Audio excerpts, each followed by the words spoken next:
I mean, I'm still friends with quite a few soldiers that I served with, and they're telling me, right, I'm just hearing what they're saying about it. It's become a little bit more relaxed. There's less money than there used to be. But I mean, when I joined, Canada was still in Afghanistan infidelity work as well, where, clients think their husband or their wife is being unfaithful and they'll hire surveillance as well. For the most part, when somebody picks up their phone to call someone like me, there's a problem, right? So I do end up seeing a lot of I wouldn't say the worst parts of human beings, but I see a lot of the more depraved parts of human beings quite often. So would you be able to, would you do work like, for example, a dad calls and says like, hey, I want to know what my son's up to on the weekends? Like go find that out? Yes. I mean, there's some restrictions, of course, and we have to be very careful with those types of files, right?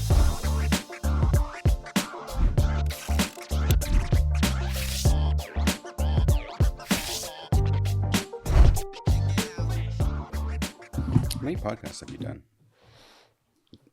Almost 90. 90. On my own, yeah. And I used to go on them quite a bit when I was at MDT for Yeah. other gun companies. So this is just another Tuesday morning. Yes, it is. Yeah. I have another one after this. Nice. Yeah, it becomes, you kind of forget about all the stuff. So welcome back, guys, to another episode of the Furiously Curious Show. I'm here with Steffan Moens from Sterling Oak Research and Investigator. That's correct, yeah. Thanks for being here. Thank you very much for having me. So Steffan and I went to school together. I think you're a couple years older than me. Yeah, a few classes ahead. Yeah. And then, I don't know, hadn't heard from you in a while. After we graduated, and then I heard from you, 6 months ago on something you were working on. But you're a private investigator now? That's basically what some of it is? Yeah, I'm a private investigator. I own the company, Sterling Oak Research and Investigations. Been a private investigator for 10 years now, working here in British Columbia. Okay. How'd you get into that? Because I know what did you do after high school? Did you go straight into the Army or did you do something else first? No, I went to university for a year and a half, taking business classes, but it didn't really interest me as much. So yeah, I ended up joining the Royal Westminster Regiment, which is a reservist unit in New Westminster, which allowed me to, be a soldier, but at the same time, take classes at the local university here in Abbotsford, the University of the Fraser Valley. I switched from business over to criminology, criminal justice, I think the program is called. So I was able to complete my degree at the same time that I was serving as a soldier. Okay. And that as a reservist in the Canadian Forces, what does that look like? That's just 1 weekend a month, or is there actually like a boot camp, or how to? Yeah, so you have a minimum standard that you have to do, which is 1 night a week and 1 weekend X a month, although there's always reasons why you can't occasionally go on these exercises, work, family, sickness, things like that. You have to have some sort of excused absence if you're going to miss. But it's also an organization that you can do quite a bit more if you want to. You can sign up for courses. You can apply for what's called Class B contracts, where you go full time. You get attached to either a training school or like a proper regiment, like the Princess Patricia's. So there's quite a bit of options. You can do as much as you want, but you can also just do the bare minimum if your civilian life is starting to interfere a little bit with your military life. Okay. Yeah. And it's a good program because you do get trained as a soldier, and if you want to do more with that training, you can. However, if you want to... What year would this have been that you joined? I joined in 2010. Oh, okay. Yeah. And I finished my training at the end of 2011. Okay. And you were in there for 8 years or something? Yeah, 8 years in total. Do you know what it's like now? Like, has it changed a lot? Like, what would you say the state of the Canadian Army is in? Yeah, I mean, it is... it's different now for sure. I mean, I'm still friends with quite a few soldiers that I served with, and they're telling me, right, I'm just hearing what they're saying about it, and it's become a little bit more relaxed. There's less money than there used to be. But I mean, when I joined, Canada was still in Afghanistan. They left when I just finished my training, which was unfortunate for me because tours stopped for NCMs anyways. But they have stated that it has changed quite a bit, and this does happen when Canada is not at war, that it starts to sort of back away from its army a little bit, not necessarily give it all the resources it needs. Okay. And It's not like a conservative or a liberal thing. It's yeah, I mean, there's arguments to be made that the Canadians did much better under Stephen Harper in the as far as being a soldier goes, and liberals tend to be a bit harder on the army. But at the same time, Canada was transitioning from a war to peacetime. So I don't know how much of it has to do with the actual policy because I'm not reading these policies fair enough. myself, Yeah. and how much has to do with just the way conservatives approach the military versus the way the liberals do. Fair enough. Okay, so you're in there for 8 years, and how'd you get into being a private investigator? What was your first interactions with that? Yeah, so after I finished my degree at the end of 2013, I was flat broke. I had no money. So I took a job up north in Hudson's Hope, working on the WAC Bennett Dam as a rock scaler. Just move this a tad bit closer. Better? Yeah. Okay. So I took a job up there as a rock scaler, and we worked nights. And we had quite a bit of free time during the day. And I found a book called Private Investigations for Dummies, written by Steve Brown.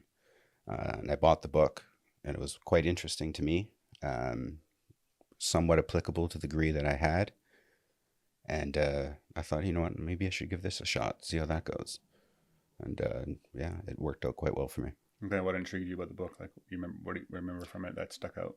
Well, he describes a few different ways that he finds people, the tricks and the deception that he uses to draw people in or to figure out where they are. And I thought that was a pretty interesting way to live your life or to have a career anyways, when it comes to finding people, when it comes to solving problems for clients, for other people, right? Because at the end of the day, a private investigator is just an information mercenary, and whoever is best at finding information gets the most work. So whatever means that you can use that are legal to gather that information, you use those, and the better you are at it, the more work you get. Yeah, fair enough. Okay, so you read the book, and then you go just look for places to work? Yes, and that was the challenge, for sure.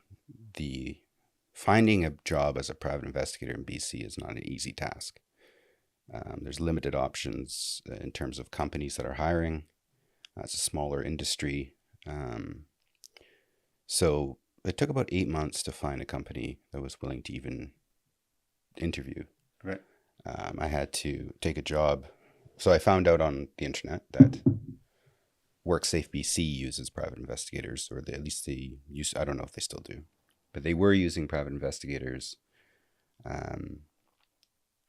That's part of their surveillance program, and so I went and got a job with them in security, and I tried to figure out who those companies were that had those contracts. You went and got a job with WCB just so you could figure out. Well, I mean, it was two different approaches, right? One is you get a job in security at a well-established company, or in this case, WorkSafe BC. That looks good on your resume. Yeah. Combined with the army, the degree. Yeah. So, I mean, it was also that, but also to figure out, what companies. Good private investigator work. Yeah, that was didn't take too long.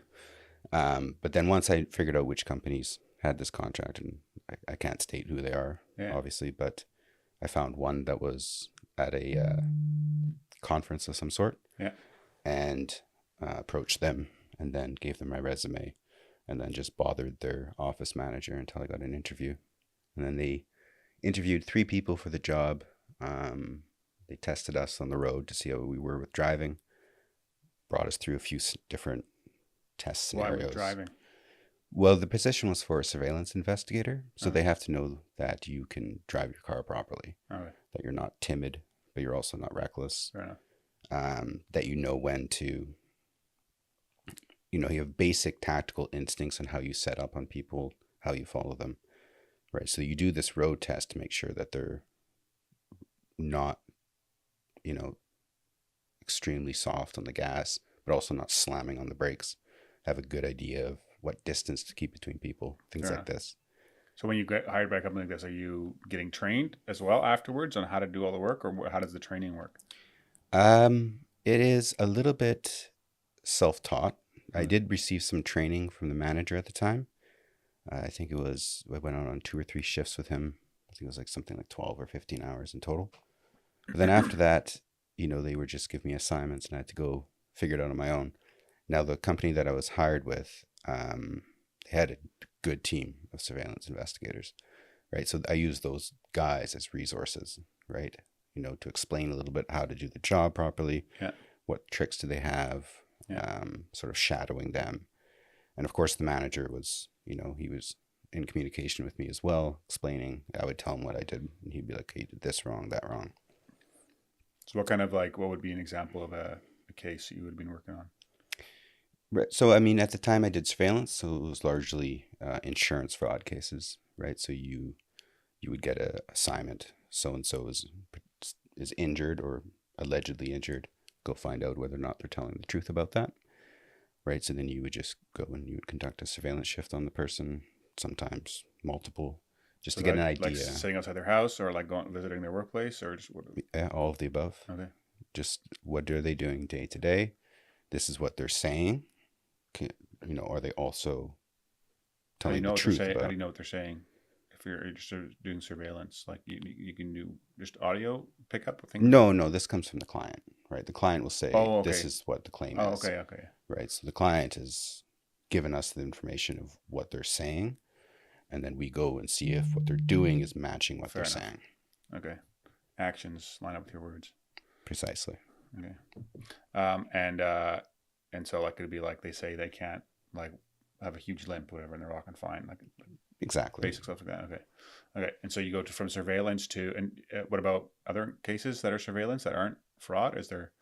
Yeah, I mean, sometimes you do surveillance just to find where somebody is located, Hmm. right? If you need to serve, let's say, legal documents in a lawsuit, right? And you know where the person works, but you don't know where they live. And where they work is you can't access it, right? It's either a secured parking garage or, Yeah. you have to fob your way into the building. Then you will just, as they leave in their vehicle, you would follow them back to their residence and then serve them documents. Um, there's a little bit of infidelity work as well, where, clients think their husband or their wife is being unfaithful and they'll hire surveillance as well. It's not so much of that here in BC because we do have no fault divorce, but there's still some of it around. Hmm. Mostly it's just So peace of what's no fault mind. divorce? What would it be in other kind of places?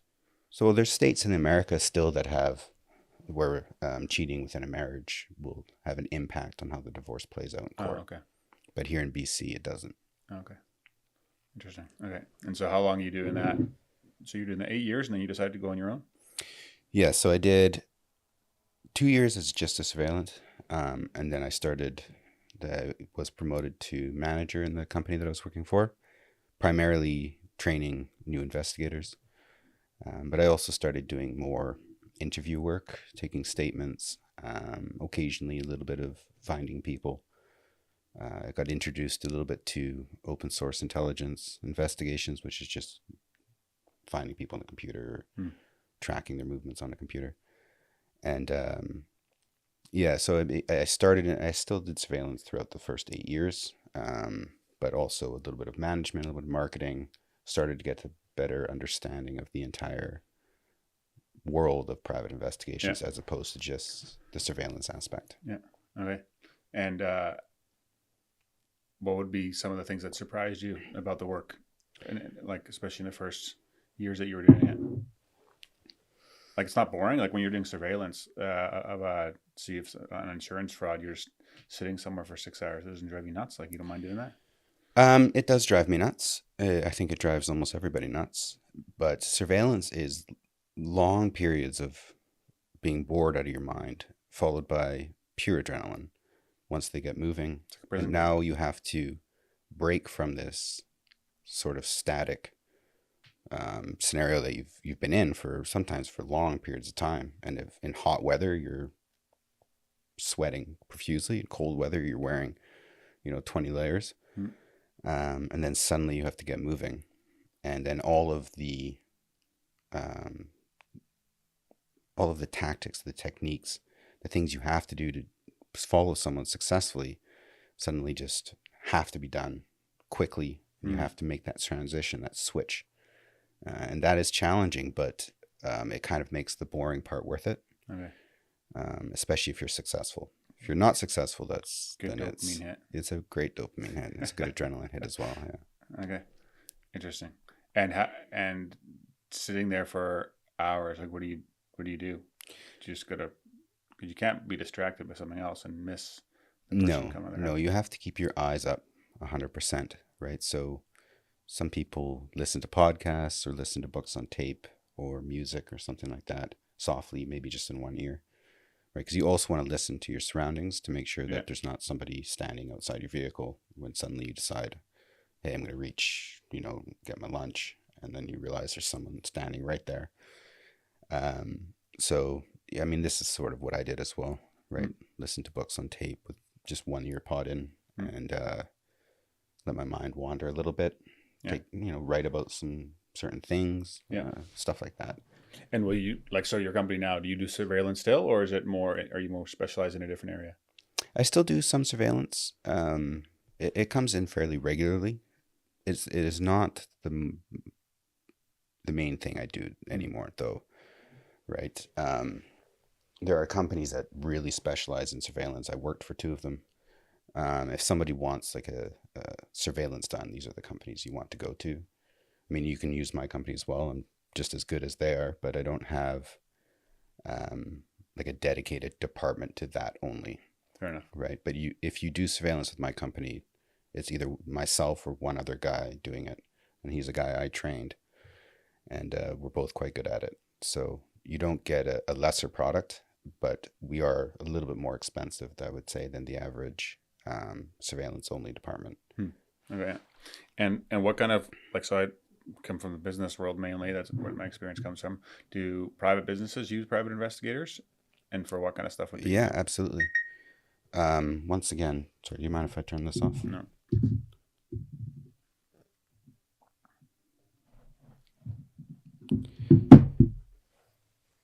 So can you repeat the question? I got distracted there. Yeah, in the business world, what do guys use PIs for? Right. So I mean, for private companies, there's a variety of different uses as private investigator, right? Because once again, all we do is we find information that potentially you need and can't find on your own. So I mean, I've helped private businesses with an employee that they think might be either stealing from the company or gathering, copyrighted or trademark work from the company with the plans to move to another one. I've helped with a little bit of surveillance on different members of the company to see if they're using drugs at work or even in their home life if the job is something where you really shouldn't be doing that kind of thing. Yeah. I've helped companies decide whether or not they should be investing in other companies just by doing, I like to call it asymmetrical market research. Basically what I do is I tell you why you shouldn't invest in a company. I find all the reasons why you shouldn't. Right. So that particular kind of assignment only works if you already have people who are telling you why you should. And then I just counterbalance that. So how much can you find out about a company without being in the company? An enormous amount. Okay. Yes. Through just interviewing employees and things like that? No. So we take a very hands-off approach at first, right? So we just, for example, if you're a construction company and you're looking to merge with another construction company and you just want to get an idea of what that company is like, or you're planning to invest an enormous amount of money in that company, you might want to know things like how many times have they been fined by WorkSafe BC and for how much? Have they had any serious workplace accidents and have they taken steps to address that? You would want to know a little bit about the key people inside that organization that are driving that company. If the CEO is excellent, but your foreman is not, that might be a little bit of a problem. I've never particularly worked a file exactly like that. Mostly it's white collar stuff, but these are things that a private investigator can find out either through interviews or through online research or through just different tricks. Yeah. So how do you withhold your own personal judgment of what might be happening versus just sharing what you've observed? Because it's like in coaching, for example, when you're one of the things in training they teach you is to check your story, which means basically check your beliefs at the door. And so when someone's sharing something with you, make no assumptions on the reasons why, or because you just don't know the full story yet. So to gather more information and don't like assume things. How do you do that in the private investigator work? Because you might, have a bias towards, someone that, wears white hard hats because they're always the foreman or whatever. And like that. Like, how do you think about that? This is something that you have to start early in suppressing. The idea that you can develop theories if you want, which I do a lot, and I'll write them down, and then I'll test those theories somewhat similar to like a scientific method. But assumptions are quite dangerous, so I try not to assume anything. What I'll do is I'll develop a theory from the information that I'm getting, right? But then I have to also then do the opposite side of that, where I'll be like, okay, why is my theory potentially wrong? And this is a system that I use almost exclusively, which would be, here's the information that I have, here's my theory that I've developed. Okay, now I'm going to prove my own theory wrong. Okay, I think I proved my theory wrong. It's time to go to the next one, to develop a new one, to develop a new theory and a new idea of why this is happening, and then use that same system again. So sometimes, like, I'll do the investigative work, and then I'll investigate my own investigative work and see if it stands up to. Okay. Yeah. And has that carried, like, you've been doing this for 10 years now, or more than that, has it carried over into your personal life, or you're like, I don't know, with religious stuff or other things like that, or like in relationships where you find yourself being just gathering information and not making judgments quick, or like other things like that, just things that carry over?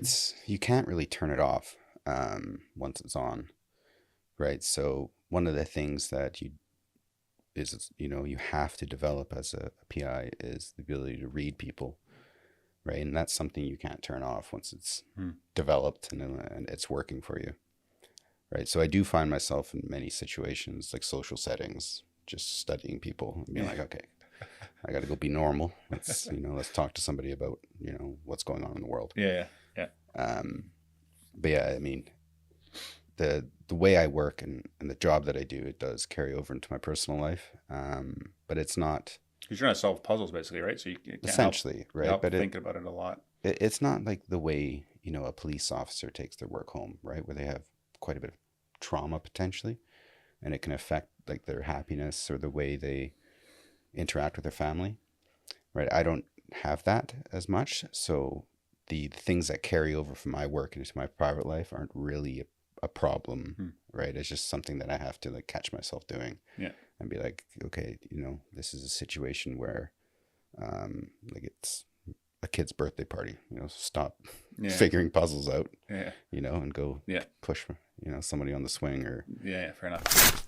Hey guys, I just wanted to interrupt here and talk briefly about my coaching. One of the things I've observed over the last couple of years in the guys that I work with, and just a demographic of guys from 25 to 45 and even older, is that they're missing 4 big pillars of security in this life. And so the first is they don't trust the government. There used to be some sort of trust in the government, but that's gone. And so there's no more security there. They don't have much hope for the future. They think the world's going to crap, so not much hope for that. They believe 80 or 90% of what they grew up with in church is bullshit. They don't trust the church. And then fourthly, they had absentee dads. So maybe their dads were physically around, but not emotionally. And so you have no more moorings in this life. All those things are things that give you security. And so you feel very isolated. And so you're 30, 35, 40 years old. And you feel like you should have your crap together, but you don't. And so you feel shame. And then you isolate and actually withhold yourself from other people. And you're also having a really hard time figuring out what you believe because your dad never believed in you. These other things that tell you what you to believe in, the church or the government. You can't really trust either, but you don't really trust yourself because you've never been believed in, and so feel very lost. And so you don't really know what to believe in, and then it's really hard to know how to behave and how to show up. And so you feel very lost and isolated. And those are the kind of guys I work with. That was very much my own story as well. And what coaching really does is it doesn't change you in 10 weeks, but it gives you extreme awareness so you can change. So you do know what's going on and understand where the feelings of emptiness come from, where the feelings of lack of security come from, where and how that affects you in your work, how that affects you in your home. And once you deal with those things, there's just massive implications for it in a positive way, where you live with so much more peace and intention and know where you're going and why you're doing it. And if any of that resonates with you and you feel like that's kind of where you're at, I would love the chance to be able to work with you. I'm very good at the coaching I do. You can see that on my website, testimonials of the guys I've worked with, how effective it is, and your life will be much better for it as well. And so if that's you, please do reach out to me. You can hit me on my socials, or you can reach out to me through my email as well, kyle@furiouslycurious.co. On my website, you can just book a discovery call and see what it's all about. And yeah, we can go from there. So anyways, with that, let's head back to the show. What about just learning? You're investing in a lot of different people and seeing a lot of different people and get to know information that isn't easily available about, like, I think you even said you've investigated politicians before, things like that. Like, has it changed your view on like the depravity of people, or just like the craziness of things? Like, this is something I do have to be careful with as well, because it has. However, for the most part, when somebody picks up their phone to call someone like me, there's a problem, right? So I do end up seeing a lot of I wouldn't say the worst parts of human beings, but I see a lot of the more depraved parts of human beings quite often. Like, what would be some of the things you see? I mean, recent case from, I think, in this last spring was a wife was just not sure about her husband, and then we found, just an enormously long string of prostitutes that this man had been seeing. Oh. And I mean, across the spectrum, not just your average, regular, everyday. Yeah. And you kind of are like, like, how do you balance these two things? So you have to communicate that to her then? Yeah, and that's always a tough conversation as well.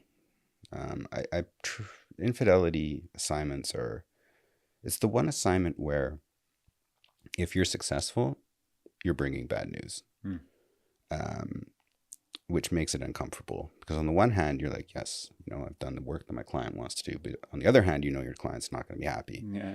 Not necessarily with you, but just about the situation. Yeah. And that's like the one type of investigative work where your success is somebody else's tragedy. Yeah.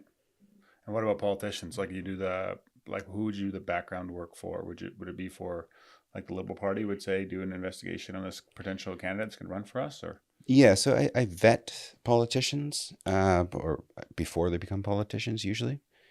And basically I just do a deep dive into their background, social media, the way they've lived their life, find out if there's any problems or flaws, and then I communicate that to whatever party has hired me. And they ultimately make the decision of whether or not they still run with the person.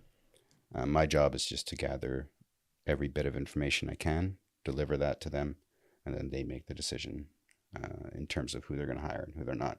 I send my recommendation, but it's not, it's not my call at the end of the day. Yeah. So, yeah, and I mean, doing that job, you realize quickly, that politicians are no different for the most part from anybody else. Probably worse.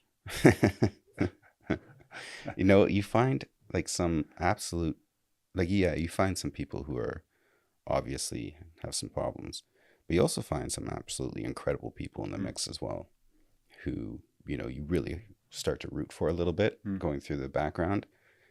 But of course I can't necessarily, I would never be out there campaigning for anybody, right? Because that's part of my job, is to stay in the shadows. Yeah.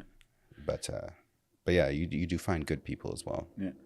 So your dad was a political science professor, I think? Yeah, that's right. SFU. Did that have any effect on what you do now, or like your career choice to go into like the military or be a private investigator? Like, was there any, because you're in a home that's I'm assuming being talked about a lot. Yeah. So, I mean, politics is something that is discussed ad nauseum, inside of our house. Yeah. History as well. So, in terms of what my job is as a private investigator, it doesn't have as much of effect. I do some work for a magazine in Europe, which deals, in politics and culture. So in that case, there's overlap between what I do and what my You dad. have a client that's a magazine in Europe Yes, doing that you're doing private investigator work for. sort of, right? Like I'm an investigator, not a journalist.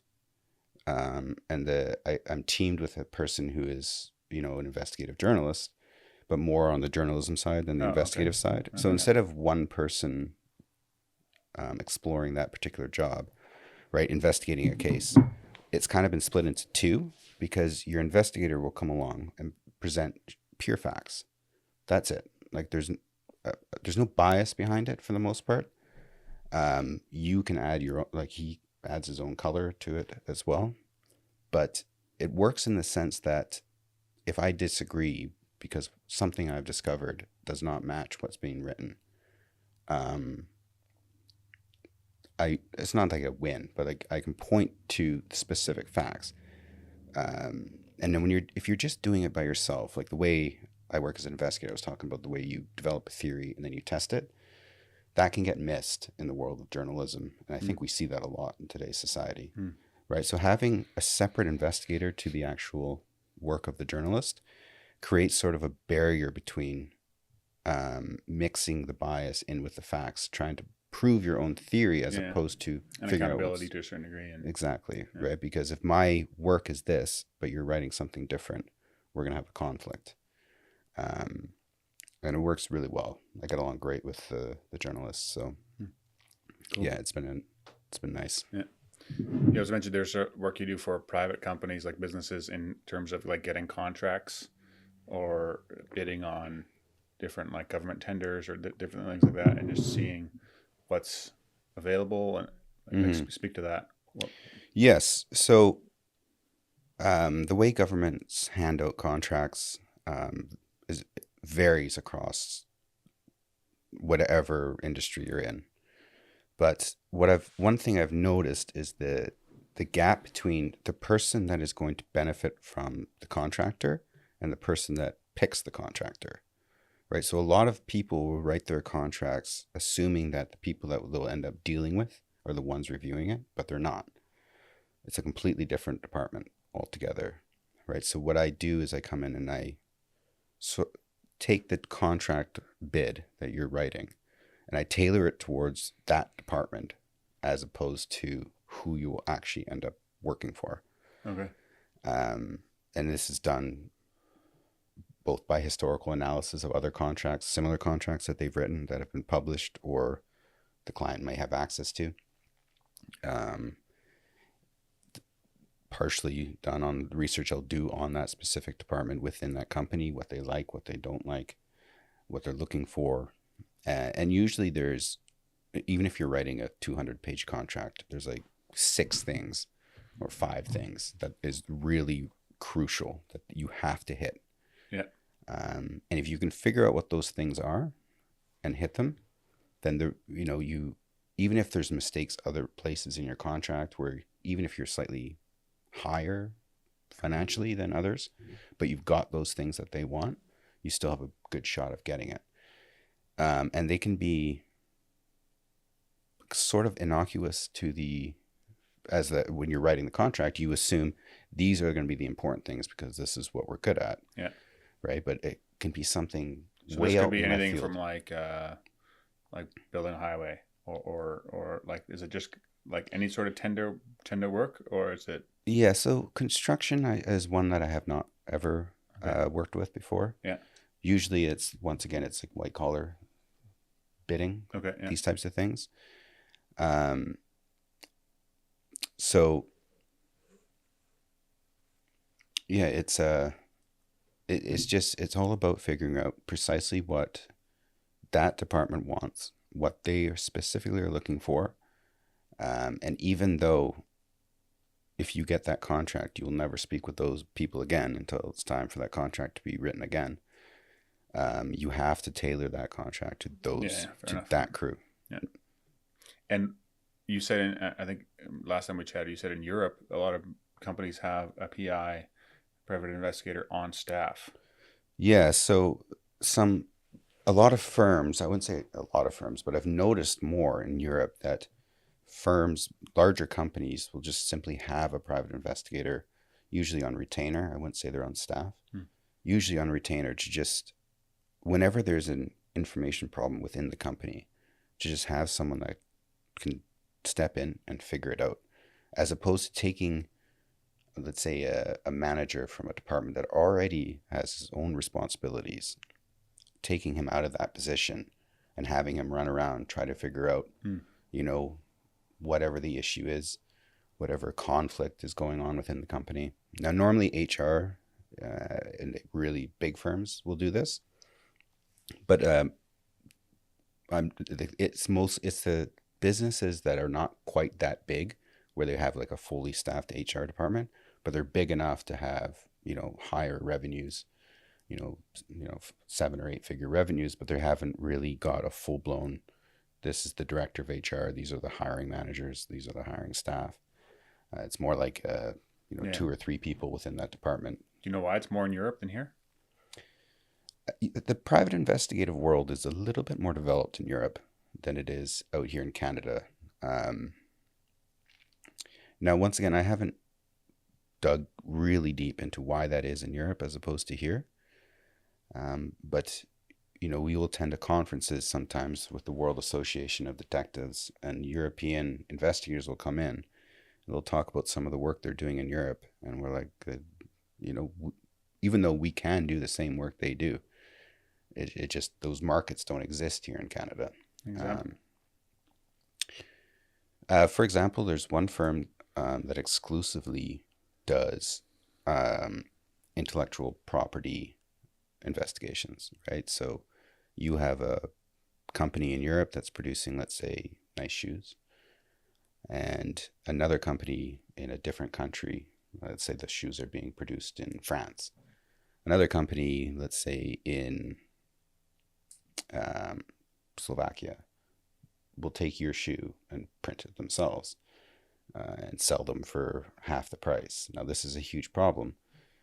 However, there's no way that the French company can shut that Slovakian company down because they're not within there's not the same jurisdiction. They can't take them to French court. Yeah.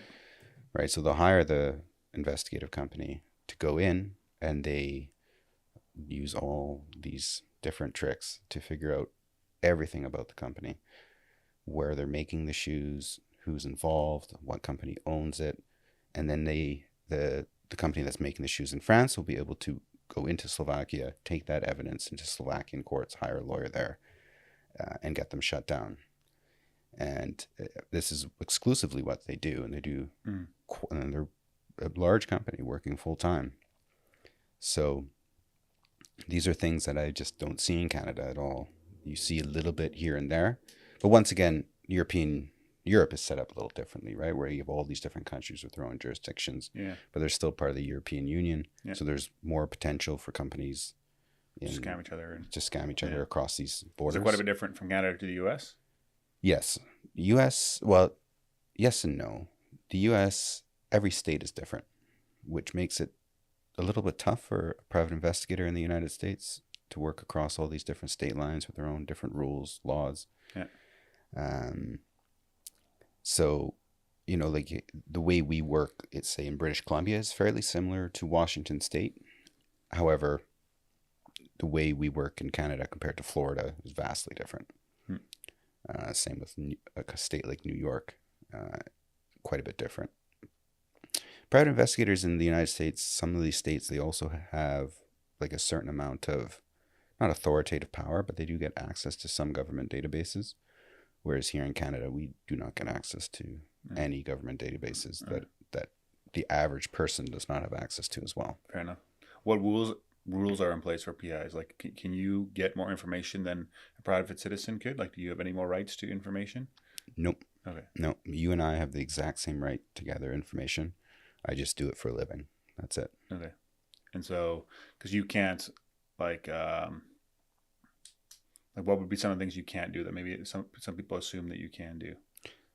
Yeah, so we can't check vehicle registration here in BC. That's ICBC does not share that information with anybody outside of law enforcement. Yeah.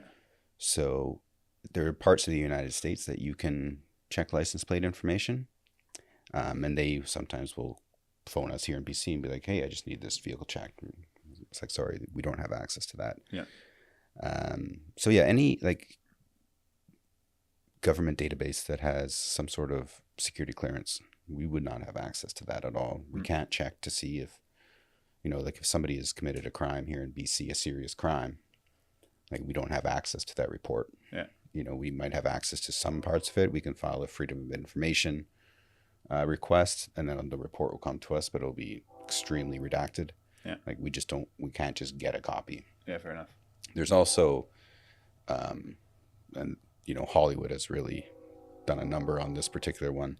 We don't just have a police officer on speed dial, to be like, hey, what's going on?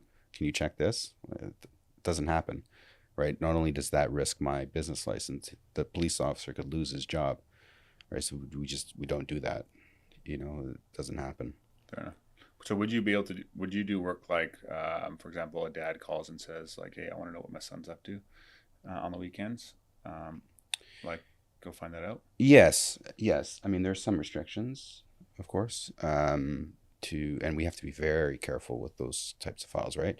So when I take in a file, you have to give me a valid reason as to why you need this information. I don't just work because you want something. Like, I want to know everything about this person. It's like, well, why? Why do you want to know this information? And if there's not a valid reason behind it, you cannot hire me, right? You just won't do the work. I just won't do the work. Well, I just won't, be like, listen, when you have a valid reason that I can write into my contract that you will sign, give me a call. But I'm not just finding out everything about somebody because, and without a reason. Yeah. Right. This is how you get into problems where you get sued, right? Somebody wants all that information because it turns out, that this person, made a pass at their wife last weekend and now they're heading over there with a baseball bat, right? Like, you don't want to put yourself into a situation like that at all.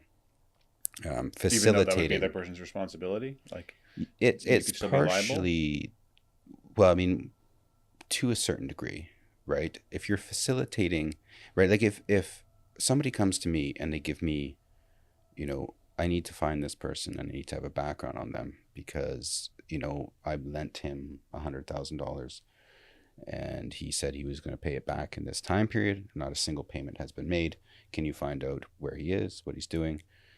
And then I'm going to go ahead and file a lawsuit. Yes, I can do that for you, right? But you will sign a contract saying that this is why I'm finding the person and this is what you've requested.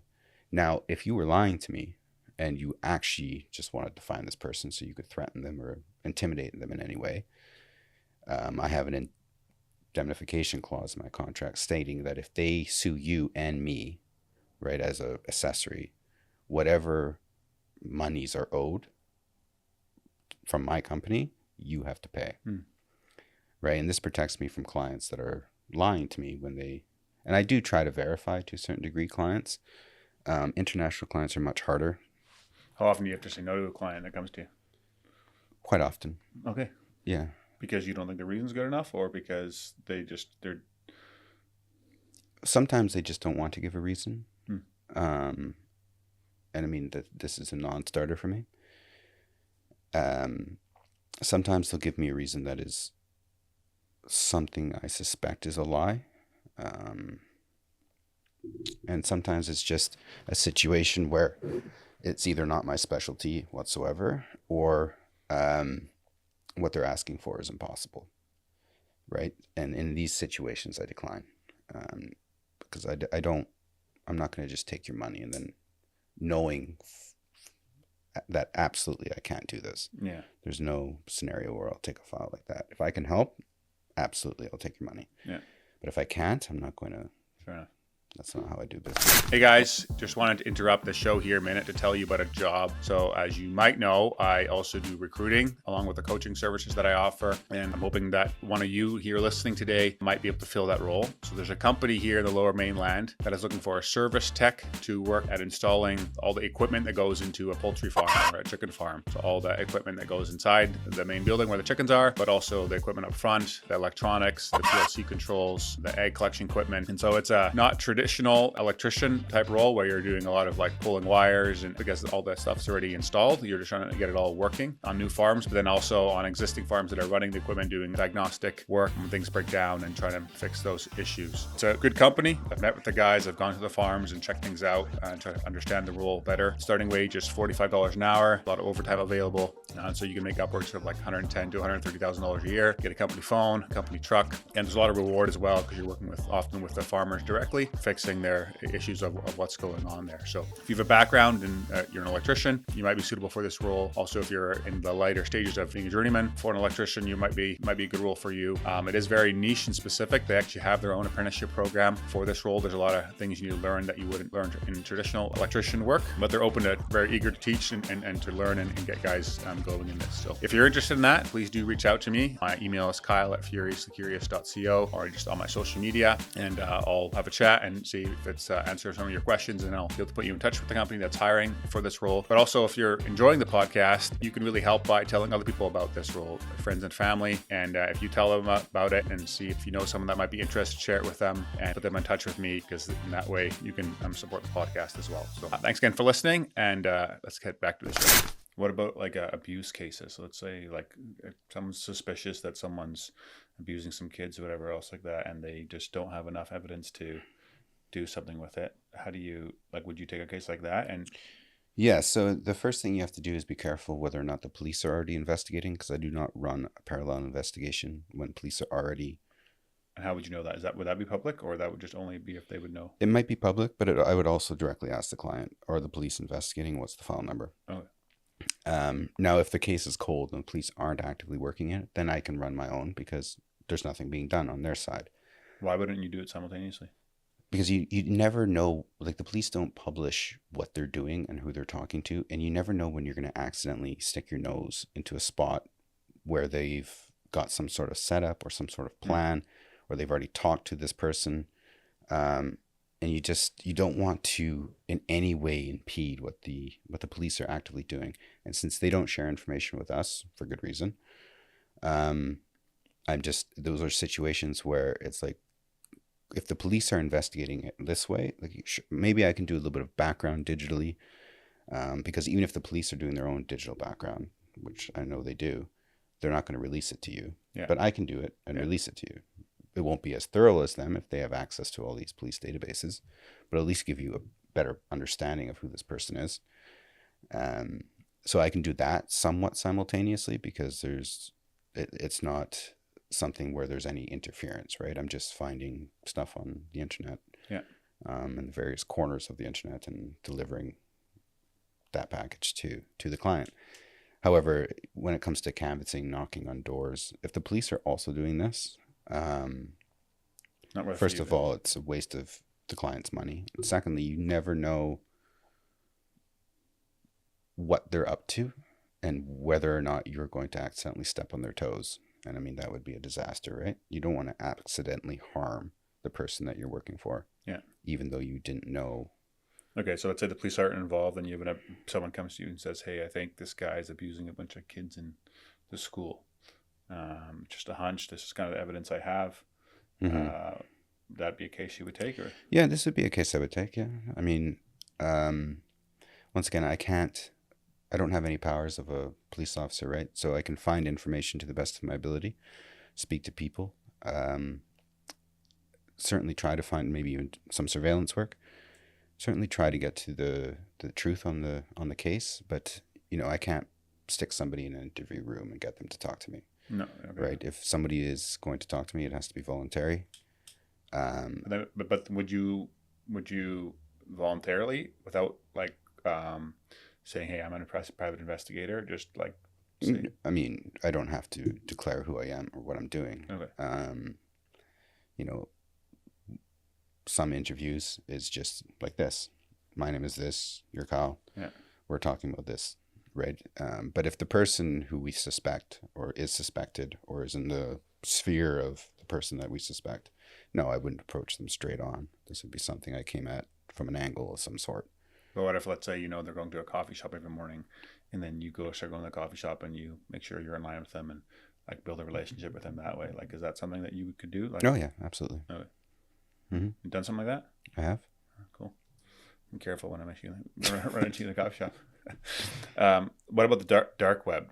Like, that's something that I think there's probably a lot of misinformation about it as well. So you have maybe in like a layman's terms, or like for dummies, like your private investigator book.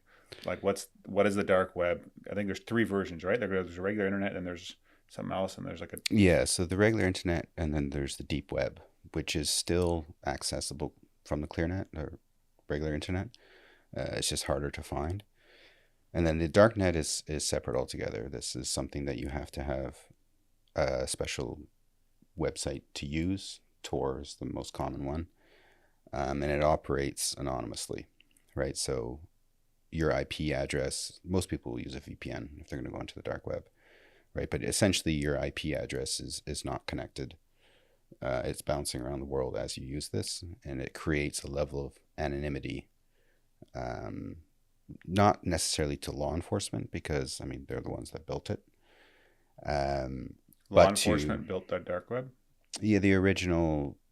Like, what is the dark web, and what would be like the level below it that's still accessible through the ClearNet? You said, like, what in more layman's terms, like, what is it? Just still, just URLs and different websites, or is it like how? To a certain degree, yes, except instead of typing in, let's say, www.furiouslycuriously.com, you would have to have what's called an onion route path.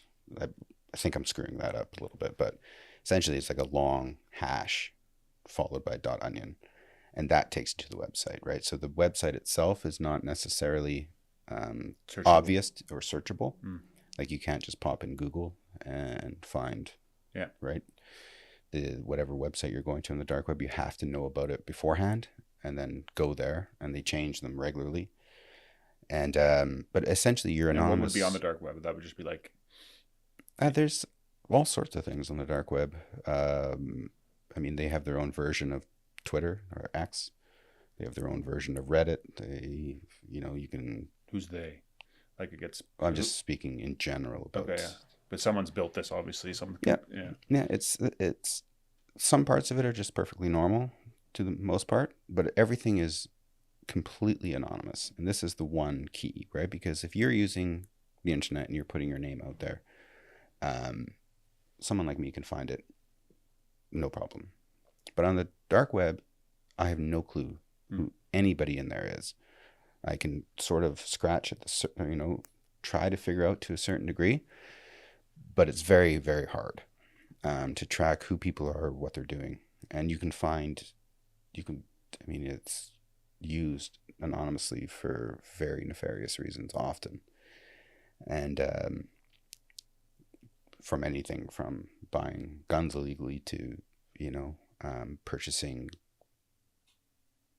pretty much anything you can think of is down there for sale. So, I mean, we do use it to a certain degree to find information about people, but it's more something that I would use in specific cases if we have an idea that the person is using it. And then we try to find them in the regular internet, and then we can try to find them using information from there to find them on the dark web. But there's just an endless troves of information. And I mean, this is not stuff that we necessarily would use in a courtroom, right? But just as a starting place to, what a person's name or email address is. Yeah, for sure. Okay. And what is, like, AI is taking off more and more, and does that affect your work at all? Like, does it make it easier or harder, or? It's making it easier to a certain degree, especially with the way databases are speeding up and becoming more accurate using AI.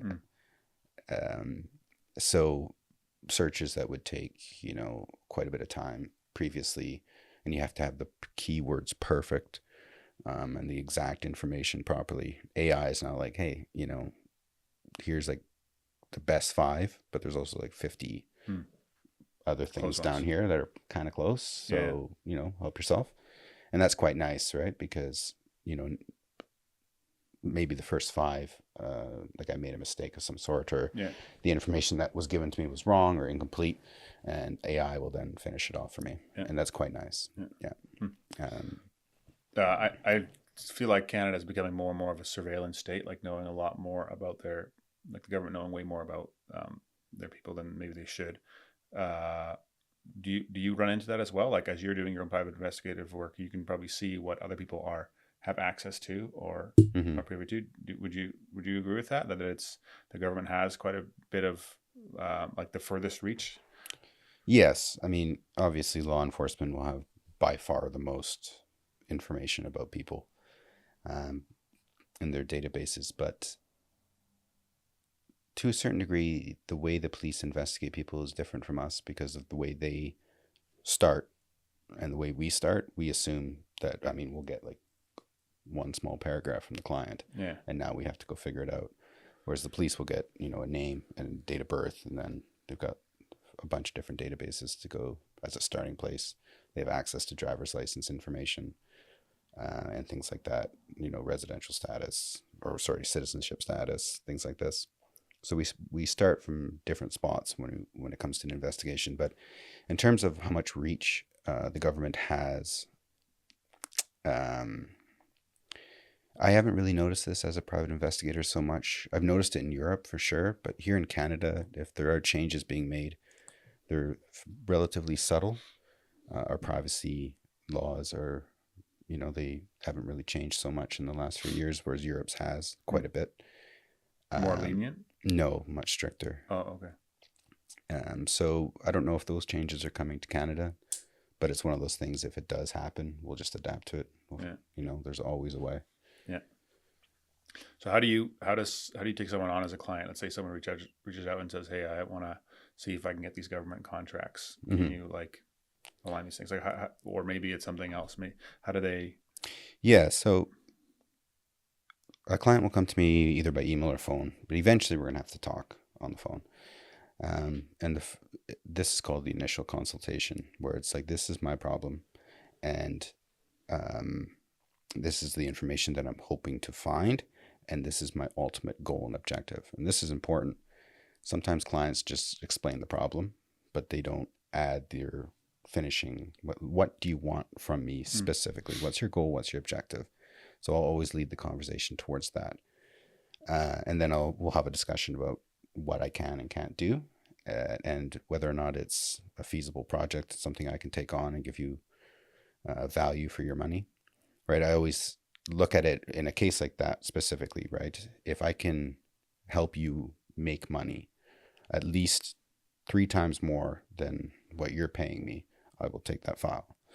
However, if it's a situation where you are going to break even or maybe even potentially lose this money on me, I'm going to warn you about that right up front. Hmm. It's not saying I won't take the file on, because sometimes people aren't Do you quote by motivated. hour or do you quote by job? Usually by hour. Yeah. Um, so it's sometimes people just are willing to spend the money because they have, it's peace of mind thing, or they want the information more than they're willing, than they want to keep their money essentially. Yeah. But in a case like that, where somebody is asking me to find information as part of a government bid, after the consultation and we've worked out whether or not I can help, we get to a spot where I'll send you my contract. And this is sort of a catch-all contract for all my clients. Um, so it's one of those things where you can read through the contract, and if there's wording or if you want to add amendments, like, I'll work with you on making sure the contract is fair between both of us. Yeah. I just have a template that I'll send. And once the contract is signed, there's a retainer fee, which is an advance payment that I take to cover expenses in the case of non-payment. Once the retainer fee is paid, contract is signed, then I will generally start by requesting information from the client themselves. right? I have a variety of templates depending on the assignment, right? But I need to know everything you know. So I'm not starting at a spot and finding information you already know Yeah, and yeah, spending your money doing yeah. that, Makes sense. Yeah, right? So the more you withhold from me, the more likely it is I'm going to waste your money. And people get a little nervous about this because I'm technically a stranger. And people, sometimes not necessarily in this bidding situation, but people want to hold back a little bit because they're worried about, giving information to private investigators about themselves or their family. And I understand that entirely. But it is also something I like to say is, like I've seen it before. Um, and there's a reason why you can't go online and find a single instance of me sharing information about a client, right? This is the entire structure of my business is designed to provide clients discretion. And the fact that the information, once I have it, stays with me, no one else.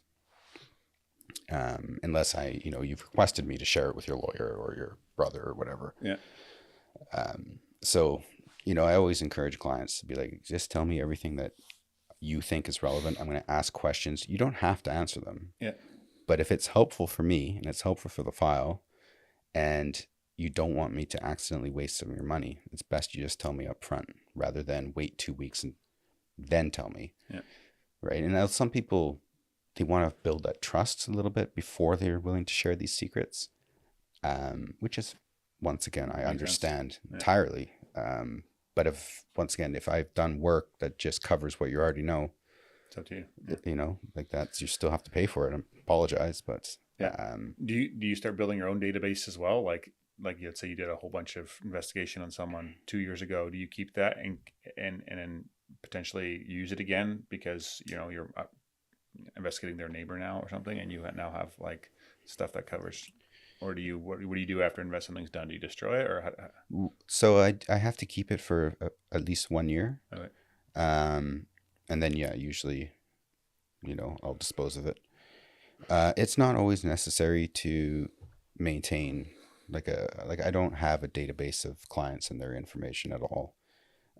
It's if another client shows up and I'm like, oh, they're next door neighbors to this other client I had. I wish I would have saved it. But it also protects that former client by destroying it so that I'm not using that information against them or whatever without their permission, yeah, right? Yeah. So it's, I have to keep it for a year. I think it's a year. I'll have to double check on that. Okay.